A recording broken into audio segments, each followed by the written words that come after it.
माँ चली अमेरिका। निधि का नेचर बचपन से ही शर्मिला था।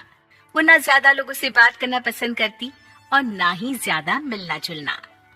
निधि, ये पैसे ले जरा और बाजार से चीनी तो ले आ। नहीं माँ, मैं नहीं जाऊंगी, मुझे शर्म आती है, आप ही चले जाओ ना। अरे पता नहीं क्या करेगी ये लड़की। जीवन में कभी कुछ किया ही नहीं सिवाय पढ़ाई और घर के कामों के। इसकी शादी भी आसपास ही कहीं करवा दो, दूर जाकर इसका गुजारा कैसे होगा। निधि सुनती सबकी, समझती भी, लेकिन चुप करके रह जाती। एक दिन पिता के दोस्त अपने परिवार के साथ निधि के घर खाने पर आते हैं। उनकी बेटी बहुत ही स्मार्ट होती है। निधि बेटा, वीणा के साथ बात करो। देखो, अंकल की बेटी भी आई है उनके साथ। निधि वीणा के साथ वहीं बैठ जाती है। चलो ना अंदर चलते हैं, यहाँ कहाँ बड़े लोगों के बीच बैठे। निधि माँ की तरफ देखती है और अंदर चली जाती है। वैसे मैंने ना अपना चैनल खोला है, तुम सब्सक्राइब करना उसमें। मैं ना ब्यूटी और फैशन की बात करती हूँ, ये देखो। ओह, इतने सारे लोगों के सामने तुम कैसे इतना बोल लेती हो? मुझे तो बहुत शर्म आती है। अरे शर्म कैसी। खैर, सीधी सादी सी निधि, उसकी शादी हो जाती है राकेश से। राकेश एक स्मार्ट लड़का था, उसे घूमना फिरना पसंद था, लेकिन निधि का शर्मिला व्यवहार वो समझ जाता है। अरे निधि, घर से बाहर क्यों नहीं निकलती? लोगों से मिला जुला करो, तभी तो पता चलेगा ना कि दुनिया कैसी है। क्या करना है पता करके? शादी से पहले पापा और अब आप।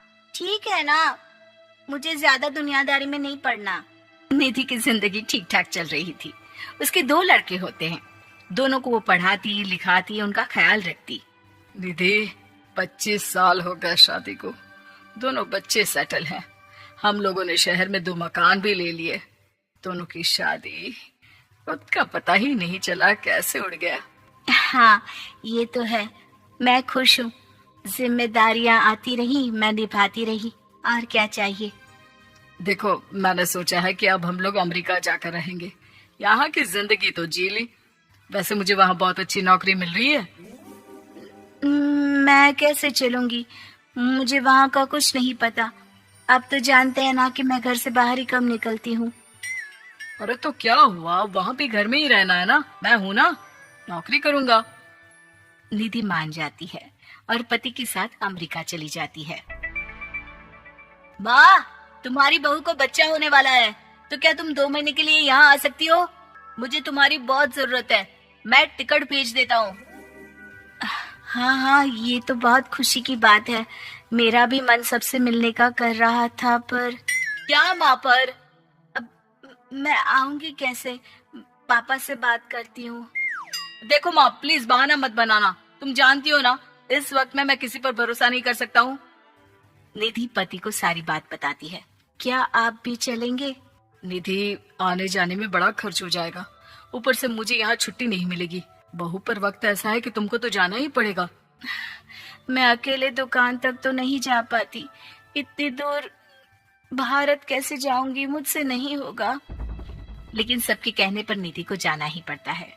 एयरपोर्ट में घबराई निधि एक मुसाफिर से कहती है, मैं ना भारत जा रही हूँ, दिल्ली जाने वाली फ्लाइट। सब मिलकर निधि की मदद करते हैं और फाइनली निधि भारत पहुंच जाती है, जहां बेटा उन्हें घर ले आता है। वाह माँ जी, यहाँ तो मैं भोपाल तक नहीं जा पाती, आप अमेरिका से आ गई। भाई चालाकी तो औरतों में होनी ही चाहिए, यहाँ हम बुद्धू के बुद्धू रह गए। निधि इतनी दूर और लंबा सफर करके थक जाती है, वो चुपचाप बैठ जाती है। बैठना नहीं है माँ जी, बच्चा बच्चा पकड़ना है, ये लीजिए। और हाँ, घर का काम तो मैं करूंगी नहीं, जानती है ना शरीर कच्चा सा है, तो मुन्ने को सुलाकर कुछ बना लीजिएगा। निधि को बहू का व्यवहार बहुत बुरा लगता है। जैसी भी थी, पिता और पति की हमेशा लाडली रही थी निधि। निधि बेटे की तरफ देखती है। माँ, वो काम वाली कोई मिल नहीं रही है ना, मैं देखने की कोशिश तो कर रहा हूँ, जैसे ही मिल जाएगी वो संभालेगी सारा काम। अरे कैसी बात कर रहे हो? जब पहले मैंने कहा था कि अमेरिका से इनके टिकट में जो पैसा खर्च कर रहे हो उतने में नौकरानी रख लो, तो नहीं, मेरी बात पर विश्वास नहीं था। कि ना ना कोई मेरे बच्चे को अच्छे से नहीं संभालेगा। अब इनका भी खर्चा और नौकरानी का भी खर्चा। अरे ना जी ना, मैं नहीं संभाल सकती। निधि जैसे तैसे 2 महीने रहकर वापस अमेरिका चली जाती है, लेकिन वहां जाते ही जैसे राकेश उसे देखता है, उसके गले लग जाता है। ये क्या हालत बना रखी है निधि? कैसी लग रही हो? खाना नहीं खाती थी क्या? क्या हो गया? निधि पति से कुछ नहीं कहती, बस रोती ही चली जाती है। मैं नहीं चाहूंगी कभी भी भारत, आप मुझे हमेशा यहीं रखना अपने पास। राकेश बेटे को फोन करता है। तुम्हारी माँ की जो दुर्दशा करके तुमने भेजा है ना, मुझे पता होता तो मैं अपनी बीवी को कभी तुम्हारे पास नहीं भेजता। पापा, आप तो रीना का नेचर जानते हैं ना, वो माँ पर हावी रहती थी। अब मैं तो ऑफिस चला जाता था, वो माँ पर जुल्म करती है, और माँ भी इतनी सीधी है कि चुपचाप सहती रही।